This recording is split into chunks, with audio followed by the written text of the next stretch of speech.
Hello पिला माने एबे आमे शिखिबा विभिन्न फलर नाम ओडिया एवं इंग्लिश रे।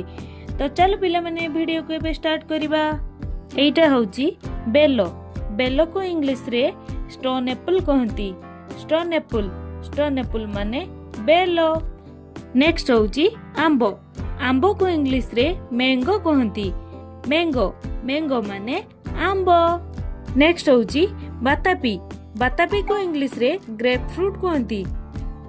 ग्रेप फ्रूट माने बातापी। नेक्स्ट होची सेओ को इंग्लिश रे एप्पल कहंती। एप्पल माने सेओ। नेक्स्ट होची पणस को इंग्लिश रे जैक फ्रूट कहंती। जैक फ्रूट माने पणस। नेक्स्ट होची नाशपाती को इंग्लिश रे पियर कहंती। पियर माने नाशपाती।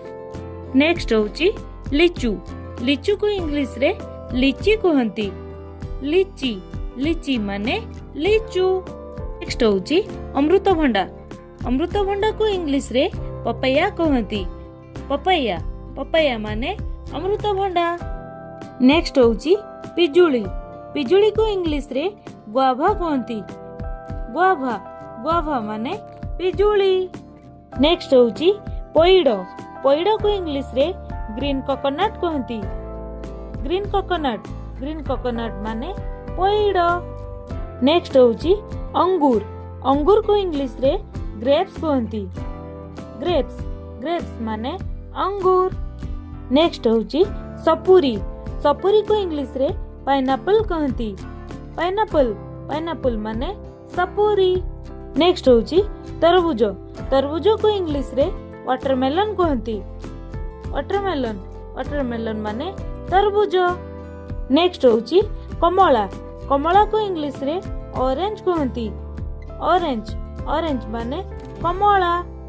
नेक्स्ट होची डालिंबो को इंग्लिश रे पोमोग्रेनेट कहंती। पोमोग्रेनेट माने डालिंबो। नेक्स्ट होची लेंबू को इंग्लिश रे लेमन कहंती। लेमन माने लेंबू। नेक्स्ट होची तालसज को इंग्लिश रे आइस एप्पल कहंती। आइस एप्पल माने तालसज। नेक्स्ट होची कदली को इंग्लिश रे बनाना कहंती। बनाना माने कदली। नेक्स्ट होची करमंगा को इंग्लिश रे स्टार फ्रूट कहंती। स्टार फ्रूट माने करमंगा। नेक्स्ट होची खरबूज को इंग्लिश रे मस्कमेलन कहंती। मस्कमेलन माने खरबूज। तेबे पिला माने एहा थिला किछि फल मानकर नाम। जदि वीडियोटी पसंद आसला तेबे मो चैनल को लाइक शेयर एंड सब्सक्राइब निश्चित भाबरे करंतु। तेबे चलंतु देखाबा आ गोटे नेक्स्ट वीडियो रे। Bye bye, take care, thanks for watching.